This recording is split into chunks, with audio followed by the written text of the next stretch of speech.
This is a sneak peek from Hell's Belle, Book 1 of the Darkmirror series, written and read by Marie Castle. Author's note: to borrow a quote from one of Kate's friends, in the South, a story never starts where it should. Ask a man why he killed his neighbor, and he might start by saying, "Well, I had cream of wheat for breakfast, then put on my favorite flannel shirt." An hour later, he'll get to the point. And that, dear reader, is why this story begins 3 decades in the past, because it is told by a Southern woman with the traditional penchant for the long-winded version, even if this is a very untraditional story. Prologue: The Past. Evie ran as if the demons of hell were chasing her, because if they weren't, they soon would be. She'd hidden her flame-red hair and bright green eyes underneath the dark hooded cloak and walked with lowered head at a painfully slow pace until reaching the long-forgotten entrance. Now she was alone in the labyrinth of tunnels that would lead to a gate similar to the one that had brought her here to Denor, the first of Hell's 7 realms.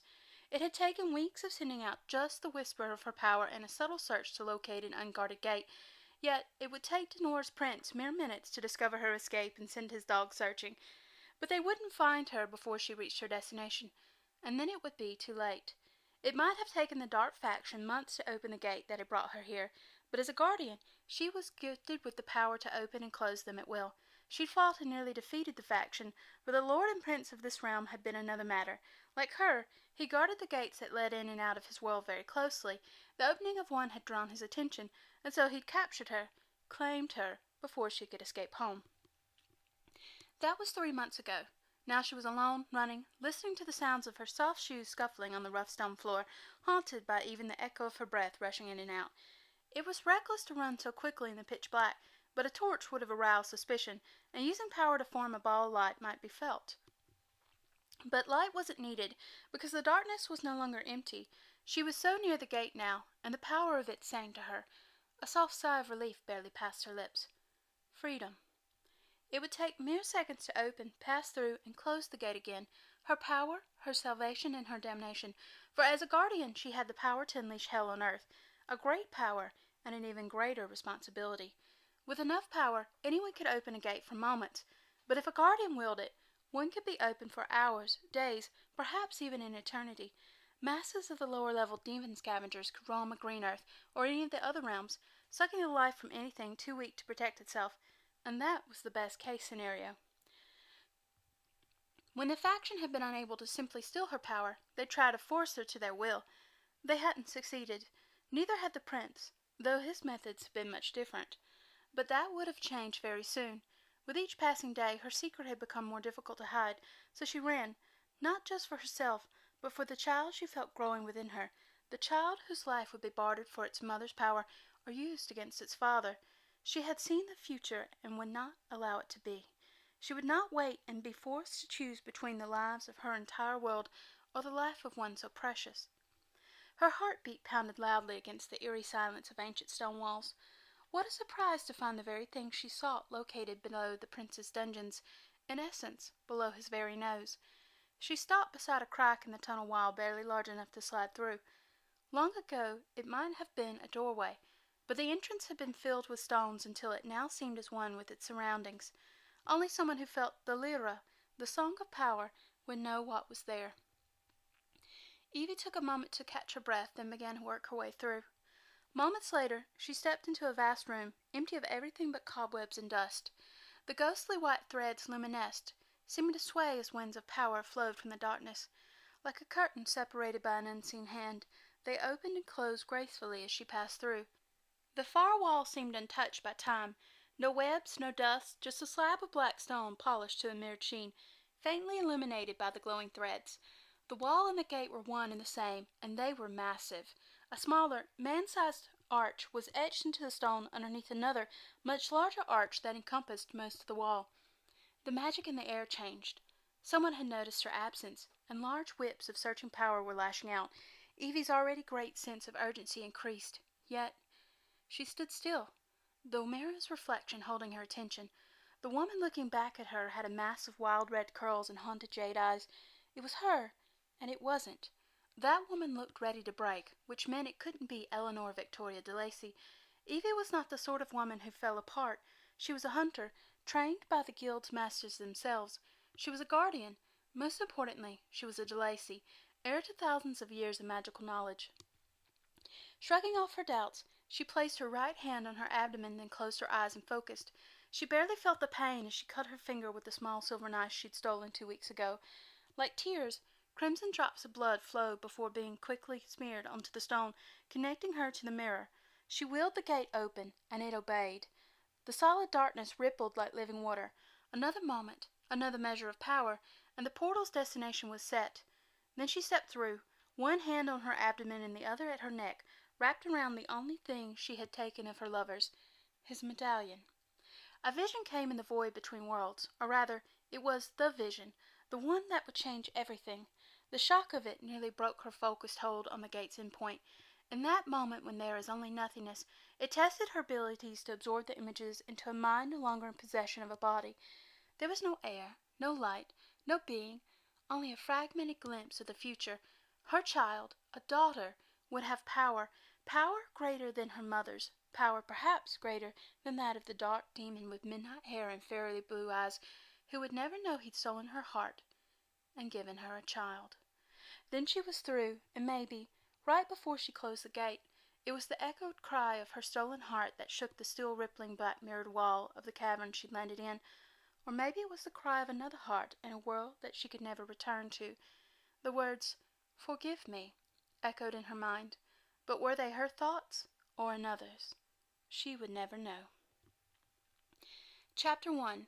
Quote, "For every face that you see, there are hundreds more hiding just beneath the surface." From Illusions, a Magic User's Guide. Present day, Day 1. I muttered "shit," plus a few other words my Aunt Helena would consider unladylike under my breath as I watched the supposedly human embezzler I had been sent to retrieve gleefully playing black magic dodgeball with a pair of miserable rats.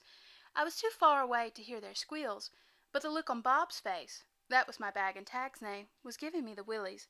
Of course, my aunt would probably also consider crouching in a gravel parking lot and peering through a dusty warehouse window improper behavior for a Southern belle, but then again, she usually made exceptions for anything I did when working as a runner for our agency, the Darkmirror.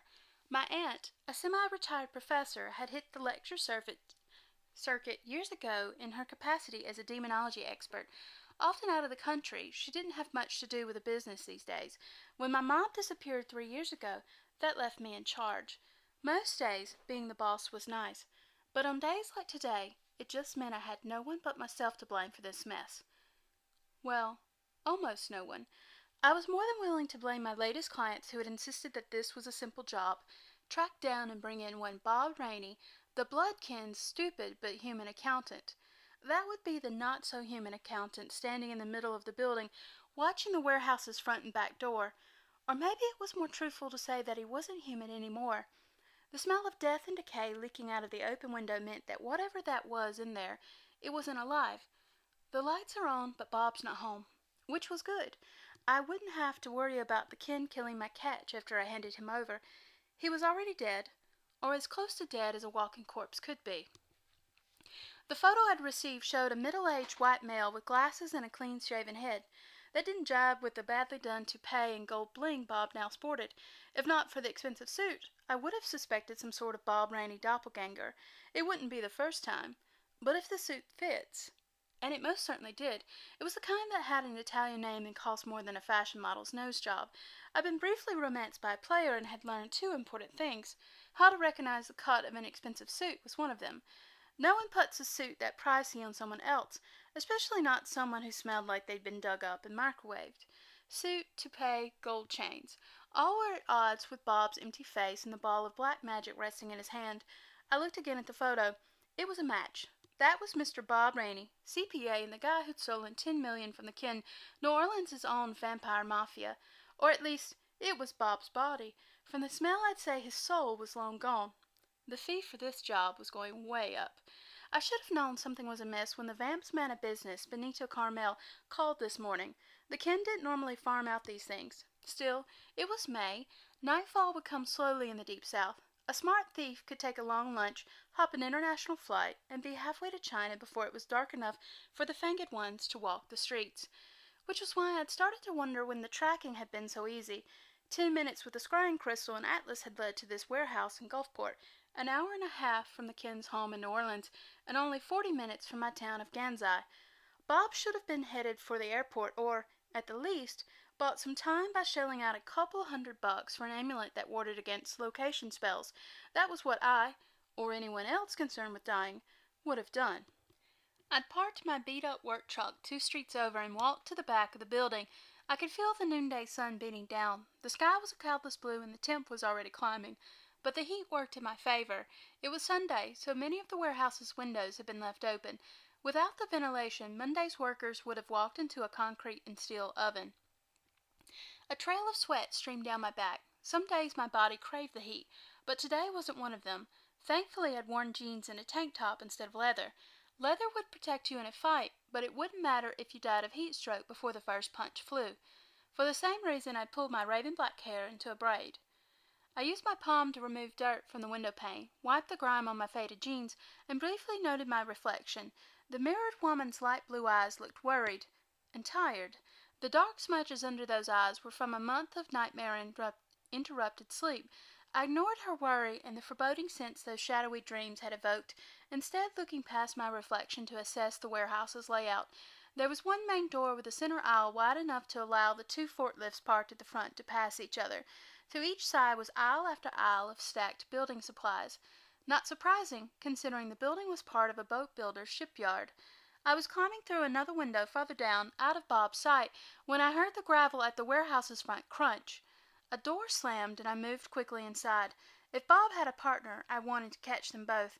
It was doubtful the miserly vamps would increase my fee, but I was a classic overachiever when I wasn't majorly screwing something up. My business partner, Minx, said it was a yin-yang thing, and I agreed. Like clockwork, at least once a week, life always came full circle to bite me in the ass. Once inside, I paused, letting my eyes adjust.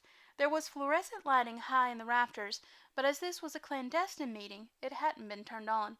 Dust motes swirled in the sunlight coming from both high and low windows. Sawdust covered the floor, its scent nicer than the sickly sweet rotten meat smell drifting from Bob's direction. While I worked my way through aisle after aisle of timber and God knows what else, I double-checked my weapons. They were the standard stun guns that most runners carried when dealing with humans. It was illegal to use magic against a human unless they were also armed. That was one of the many rules the government had established to help the humans feel safe after the supernatural community had popped out of the proverbial closet. Still, that particular rule no longer applied here. The stunners were holstered in a leather harness that ran across my shoulders and back, leaving the guns beneath my arms. In my utility belt I had an assortment of charms, and attached at my right hip was my whip, real silver woven into its black leather braid. The whip was great for intimidating wares, but for Bob, it was doubtful either weapon would help, and I couldn't be sure of my charms. I'd never used one on someone who was already dead, and unfortunately, I'd left my more deadly knives, sword, and silver-tipped throwing stars at home. I thought bringing those to retrieve a human was overkill, a decision I was already regretting. That left me with only one viable option. My own innate magic. My family was comprised of generational witches, dealing mostly with earth and energy magic. I had those abilities, though they needed refining, plus I had a little something extra. I'd nearly reached Bob when I heard muffled voices. I carefully looked around the metal shelf separating us. A tall figure was taking a briefcase from my target. No matter how hard I looked, the figure's face was hazy. A distortion charm, a well-made and very illegal one. Not that those two were concerned with obeying the law. The distorted man almost appeared to be wearing a cloak, but that couldn't be, not in this Mississippi heat. For a moment, his guise slipped, showing a twisted, gnarled face. "You work for me," the distorted man growled. "Maybe today," Bob said, "but only because my master wishes it. You've been gone a long time, Nicodemus." Things changed. He paused. Allegiances change. Bob's reply was slurred. That was good, very good. No matter how powerful the possessing spirit, dead bodies still broke down. A slow tongue meant Bob's other muscles would also be slower and less accurate. I inched closer, barely hearing the distorted man snarl. "The pendulum swings both ways, my friend," he sneered. "Soon it will swing again in my favor. You'll do well to remember your loyalty." I frowned. This sounded like more than missing money. The cold, hard knot forming in the pit of my stomach echoed my thoughts. I could have walked away. They weren't aware of my presence, and I was ill prepared for this fight. Every instinct I had said go. Everything my family had taught me about picking my battles seconded that, but there comes a time in life when you have to do the wrong thing for all the right reasons. Or maybe I was just in the mood to do something really, really stupid. Usually the criminals I'm hired to retrieve at least do me the courtesy of waiting until I announce something cliche like "reach for the sky" before fighting. I've been told that I have a deceptively innocent face and that my 5'5" stature is not intimidating. But I've always thought it was my sweet southern drawl that did it. As my Nana says, a pretty face and charming disposition go a long way to disarming a man. Although, come to think of it, I've never determined whether or not I was supposed to take that literally. Whatever the cause, most don't believe I'm there for them until a knife pressed to their ribs drives home the point. But I guess my mystery man and Bob were in a hurry, because I'd barely stepped into the open when Bob said, "Someone's here." The distorted man's hooded head jerked in my direction. I had a moment to note that I had been wrong. The cloak was real and not part of the illusion. Then I was dodging as Bob, who I was beginning to think deserved a more villainous name, threw a ball of black magic at me. I skidded behind a heavily laden shelf, and the ball whooshed by with a dark chill, narrowly missing my ear. My enspelled earring sparked, reacting to its magic. I moved again, ducking behind a crate of nails just as another ball flew past, smashing into a stack of timber behind me. Wood sizzled, smelling of acid rot as black magic consumed the planks. I raised my head, then quickly dropped again. I didn't need my eyes to locate Bob. His evil aura and revolting smell were strong enough to point a bull's-eye at midnight. But with his distortion amulet, my mystery man could be anywhere, a sniper waiting for a chance to pull the black magic trigger. Or not. Movement on my right drew my attention. The distorted man was slowly and confidently walking out with the briefcase. On my left, Bob was forming another of those deadly balls. I shuddered. Bob Rainey had the same sadistically happy expression he'd worn when playing with the rats. The distorted man said, "Meet me, Sarkoff, when this is done, but take another body. That one has outlived its usefulness." He stepped into the sunshine streaming through a high window.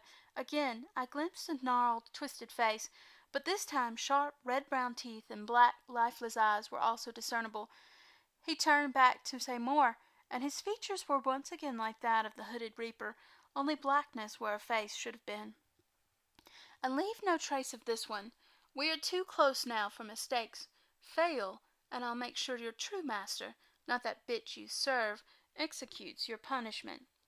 Bob or Sarkoff or whoever he was, well, I had wanted a more villainous name, simply said, "It shall be done, my Lord Nicodemus." He spat out the title. Wait, did he say dispose of?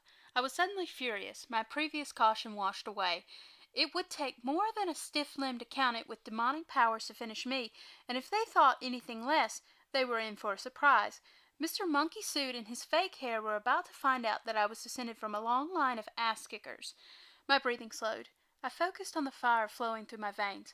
I promised my mother never to call the flames outside of our family home. It wasn't a power witches had. It wasn't even a power guardians had. My mother had said if the wrong person found out, there'd be hell to pay. However, things change. My mom wasn't around to care about a promise made years ago, and even if she were, Evie DeLacy had been the one to teach me that sometimes to survive you had to break the rules. This was a matter of survival. There would be no containing a demon-possessed body. One way or another, Bob Rainey's Dark Rider had to go. 2 orbs, then a slight pause, looked to be this thing called Sarkoff's pattern. With only seconds before the next attack, I came out blazing. Literally. I threw a ball of bright green earth magic at the distorted man. It clipped his shoulder, eliciting a muffled curse. Then he was gone, fleeing into the brightness of a spring day. The door closed with a click, and Sarkoff and I were alone in the half-light. From the corner of my eye I saw Sarkoff prepare his throw. Pulling on my innate magic, I twisted, letting the forbidden fire run down my black and silver whip. The flying leather coiled around his hand, and I pulled. His magic flew right, splattering with a loud boom on something metallic. Ears ringing, I barely heard Sarkoff's pain cry as fire sealed his wrist. Who knew the dead could feel pain? I certainly hadn't, but it was useful information. I might not be able to destroy his body, but I could make it a highly uncomfortable residence. A little voice in my head said that was a bad idea, but I wasn't listening. It was the best idea I had, so it would have to do. I felt the pain in my own arm. Blood dripped warm and slick from where his last shot had grazed me. Though small, the cut felt like it was simultaneously being melted and frozen. Magic that corrupt was poisonous, even to the one wielding it. The wound needed to be cleansed soon, or things would get nasty. I needed this fight to end, and quickly. I looked at Sarkov. It hadn't occurred to him that I was within reaching distance. I needed to act before that fact smacked us both in the face. This close, his cologne, eau de decay, was horrific, making the urge to gag mind-blowing, and his appearance didn't help. Bob's facial muscles were loose, jowls sagging, all visible skin a purplish white. Even if I hadn't crashed the party, the spirit would have needed to abandon his body soon. Sarkov was trying to pry my whip from his wrist, but as long as I kept my flame steady, he couldn't get a good grip without scorching his fingers. But controlling my fire was difficult, another reason to hurry. I dug deep, pulling fire into my left hand. I was about to do something really dumb and really, really stinky. Stepping forward, I dragged Bob's smelly, rotting corpse closer, dry heaving as we came nose to nose. His eyes widened, hands rising to stop me, but I was already shoving fire straight into his chest. Sarkov's eyes rolled back, his nails dug into my forearms, his magic-coated fingertips scorching my skin before his grip slackened and his hands fell away. For a second, my flames danced on his chest. I kept pushing, willing them to go deeper. The spirit resisted. His body sagged, his weight pulling on my whip. Then the resistance slipped away. Like a ship gliding through water, the fire pushed into and through him, forcing the possessing entity out. With a surge, the wall I'd been pushing against simply dissolved, and I nearly fell on top of Bob's corpse. Managing at the last moment to throw myself backward, I landed on my ass in the sawdust and sat there for a second, disbelieving what I'd done. Then I jumped up. Confused, I found myself suddenly standing over in a moving, lifeless, decaying lump with a very pissed-off mass of darkness hissing and hovering above it. There wasn't a curse word big enough for this.